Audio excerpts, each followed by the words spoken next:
औज़ुबिल्लाहि मिनश्शैतानिर्रजीम बिस्मिल्लाहिर्रहमानिर्रहीम अस्सलामु अलैकुम वरहमतुल्लाहि वबरकातुहू। सूरह अंबिया है मेरे सामने और सूरह अंबिया की आयत नंबर 96 है, पारा नंबर 17 है और रुकू नंबर 7 है। आयत नंबर 95 में अल्लाह तबारक व तआला ने जिक्र फरमाया कि कोई भी जो बस्ती एक बार अपने गुनाहों के सबब हलाक हो जाती है तो उसका दोबारा ज़िंदा होना नामुमकिन है। अल्लाह तबारक व तआला के यहाँ नामुमकिन तो नहीं है, लेकिन अल्लाह तबारक व तआला ने अपनी फितरत के मुताबिक उसका दोबारा ज़िंदा करना और बस्ती वालों का नामुमकिन कर दिया है। अगर अल्लाह चाहे तो कुन कहने की देर है फयकून हो जाए। अब देखते हैं कि आगे आयत नंबर 96 में अल्लाह तबारक व तआला ने क्या फरमाया। आयत नंबर 96 को कल हमने टच दिया, फुतिहत याजूज व माजूज, कि जब याजूज और माजूज को खोला जाएगा। कुरान पाक में खोलने के अल्फाज ज़िक्र हैं, मुफस्सरीन ने दीवार के तोड़ने के अल्फाज लिखे हैं। याजूज और माजूज हज़रत आदम अलैहिस्सलाम की औलाद में से हैं, बल्कि हज़रत नूह अलैहिस्सलाम के बेटे याफस की औलाद हैं। और याफस की औलाद जो अहले तुर्क हैं उन्हीं में से हैं, याफस की औलाद में से। ये बहुत छोटे छोटे कद के और बहुत शरीर किस्म की एक कौम है जिन्होंने मुसलमानों का इंसानों का जीना हराम किया हुआ था। और ज़ुल्करनैन से रिक्वेस्ट की थी उस एरिए के लोगों ने कि तू हमें याजूज और माजूज से निजात दिला दे। ज़ुल्करनैन ने उस वक्त इनके और एरिए के लोगों के दरमियान एक दीवार तामीर की थी जो तांबे की थी, और उसको बड़े बड़े फट्टे रख के उस पर तांबा पिघला के डाला गया था जो कभी ना टूटने वाली और ना सर करने वाली है। यानी इतनी मजबूत है कि तोड़ नहीं सके याजूज माजूज, और इतनी ऊंची है कि उसके ऊपर एक तो स्लिपी है और एक तो हाइट उसकी इतनी ज़्यादा है कि उसको सर नहीं कर सकते। और जब ज़ुल्करनैन ने इसको तामीर किया था तो उसने कहा था कि ये याद रहे कि ज़ुल्करनैन वक्त का बादशाह गुजरा है। ज़ुल्करनैन ने जब इसे सर किया था तो तामीर किया था तो ज़ुल्करनैन ने फरमाया था कि ये अल्लाह की रहमत है और ये तभी टूटेगी या सर होगी जब अल्लाह तबारक व तआला का हुक्म होगा। यहाँ अल्लाह तबारक व तआला अपने उस हुक्म की तरफ इशारा फरमा रहे हैं कि उस वक्त तक ये लोग गुनाहों के सबब हलाक रहेंगे जब तक कि हत्ता कि याजूज और माजूज के खोलने का वक्त आ जाए, यानी क़यामत करीब आ जाएगी। याजूज और माजूज का दीवार तोड़ना या दीवार को टापना क़यामत की निशानियों में से एक निशानी बताई जाती है, कुर्ब क़यामत है ये। और याजूज और माजूज ये ऐसी कौम है जो बहुत ही शरीर और बहुत ही तबाहियाँ करने वाली कौम थी, और इसने उस एरिए के लोगों के खेतों को बच्चों को तबाह कर रखा। और नबी सल्लल्लाहु अलैहि वसल्लम का मुस्नद अहमद में ज़िक्र है कि नबी सल्लल्लाहु अलैहि वसल्लम ने फरमाया कि जब ये खोल दिए जाएंगे या ये दीवार टाप देंगे या जब ये दीवार में सुराख कर लेंगे, एक ही मानी आ रहे हैं, तो इतने ये जनसिलून का मतलब कि इतने सारे एरिया में फैल जाएंगे कि इनके अलावा कोई और चीज़ नज़र नहीं आएगी। और मुसलमान मोमिन जो लोग होंगे इंसान दूसरे वो इनके डर के मारे अपने अपने घरों में घुस जाएंगे और अपने इवन के अपने बच्चों को अपने मवेशियों को भी उस जगह घुस अपनी साथ डाल के वो दरवाज़े बंद करके इनसे बचने के लिए छुप जाएंगे। और जिस जिस एरिया से ये गुज़रते जाएंगे उस एरिया की नहरों को ये एक साह में पी के खुश्क कर देंगे। ऐसे लगेगा कि पानी है ही नहीं। जो पीछे इनके दूसरे आएंगे वो कहेंगे कि लगता है कभी इधर पानी था। और जो मुसलमान होंगे वो अपने जमा किया हुआ पानी जो अपने लिए रखेंगे वो मवेशियों को पिलाते रहेंगे और उनके पास कुछ भी नहीं होगा। बिला आखिर जब ये ज़मीन में तबाही बर्पा कर चुकेंगे तो फिर ये इनमें से कुछ कहेंगे कि अब ज़मीन का तो सफाया हो चुका है, इंसान बाकी नहीं रहा, सो हम आसमान वालों की तरफ मुतवज्जे होते हैं। इनमें से एक के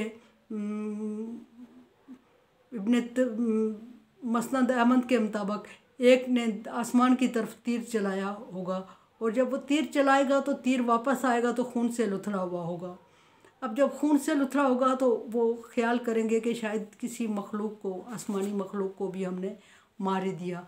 ऐसे करते में उनमें एक वबा फूट जाएगी, और वबा फूटेगी कि उनके गले में गिल्टियाँ बनना शुरू हो जाएंगी, और लम्हों के हिसाब से वो सारे मौत के घाट उतर जाएंगे।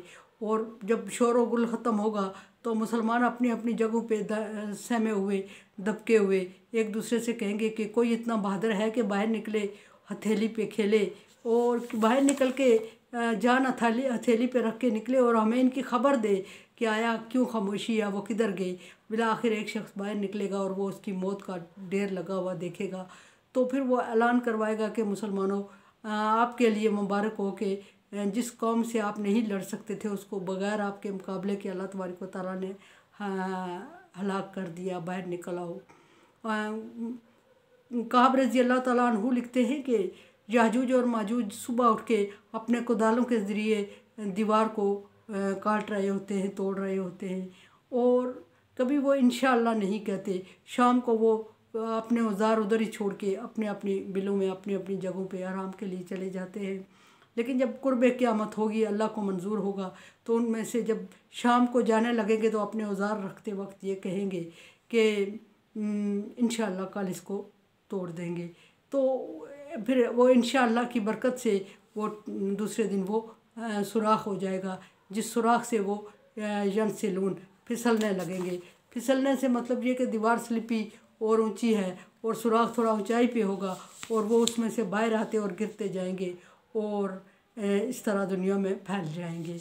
ये याजूज और माजूज का मुख्तसर तारफ़ जो कि किताब में फरमाया कि ख़त्ता इज़ा फुतिहत याजूज माजूज, और उस वक्त तक जब ये बस्तियाँ हलाक हो के जो अपने गुनाहों के सबब हलाक हो चुकी हैं, उस वक्त तक दोबारा ज़िंदा नहीं होंगी जब तक कि याजूज और माजूज को न खोले, यानी कि क़यामत बर्पा न हो जाए, यहाँ मतलब है। और वो हर एक ऊंची जगह से फिसलने वाले होंगे। वह इक़्तरबल वअदल हक़्क़ु, और करीब हो चुका होगा वादा, अल्लाह तबारक व तआला का सच्चा वादा करीब हो जाएगा, होगा। फ़इज़ा हिया शाख़िसतन अब्सारुल लज़ीना कफ़रू, और काफ़िर लोग उस वक्त नज़रें ऊपर लगाए हुए होंगे। नज़रें ऊपर लगाने का मतलब यह है कि नज़रें ठहर जाएंगी खौफ से उनकी, और वो ऊपर की तरफ, जैसे नज़ा का आलम होता है, नज़ा का आलम हो जाता है जैसे, ऐसे उनकी नज़रें ठहर जाएंगी, खौफज़दा हो जाएंगे, और क़यामत बर्पा होते हुए देखेंगे तो खौफज़दा हो जाएंगे और कहेंगे या वैलाना, अफसोस, कद कुन्ना फ़ी गफ़ला मिन हाज़ा, हम इस अज़ाब से गफ़लत में थे, हम अल्लाह के इस हुक्म से गफ़लत में रहे, और हमने गफ़लत में वक्त ज़ाया किया, हमने गफ़लत में अपने आप को हलाकत में डाल दिया। बल कुन्ना ज़ालिमीन, बल्कि हकीकत यह है कि हम ज़ालिम थे।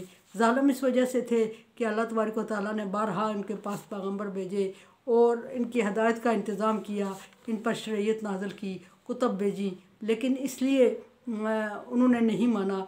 और जब नहीं माना तो जब ये हालात देखेंगे तो उस वक्त मानेंगे, ईमान लाएंगे, और अल्लाह तबारक व तआला से अहद व पैमान करना चाहेंगे कि हम दुनिया में एक दफ़ा चले जाएं तो सारी कोताहियों का अज़ाला कर देंगे, अल्लाह ताला हमें एक टाइम दे दे। लेकिन अल्लाह तबारक व तआला की फ़ितरत है, जैसे पीछे अल्लाह तबारक व तआला ने ज़िक्र फरमाया कि जिन लोगों को तबाह कर दिया गया, बर्बाद कर दिया गया, हलाक कर दिया गया, वो क़यामत तक दोबारा ज़िंदा नहीं हो पाएंगे। सो इनका भी यही हाल है। और अब दोबारा ज़िंदा जब क़यामत को होंगे तो फिर उनका यह हाल नहीं होगा कि इस तरह की ज़िंदगी होगी, बल्कि वो अंधे बहरे और हवास बाख्ता अल्लाह तबारक व तआला के सामने हाज़िर होंगे और अपने अमाल का रिकॉर्ड देखेंगे, और अमाल के मुताबिक अपने अपने ठिकाने को उनको तारफ़ करवाया जाएगा और वो उसके मुस्तहिक होंगे। ऐसी ज़िंदगी नहीं होगी इनकी। मेरे चैनल को देखें, समझें और सब्सक्राइब करें, और सदका जारिया में मेरा साथ दें। तावन वाला बिर्र व तक़वा, अल्लाह तबारक व तआला का हुक्म है कि नेकी और अच्छाई के कामों में एक दूसरे से तावन करें। अगर आप समझते हैं कि तावन के काबिल है तो तावन करें, अदरवाइज़ मैं आपकी राय की मुंतज़िर हूं। अल्लाह हाफ़िज़।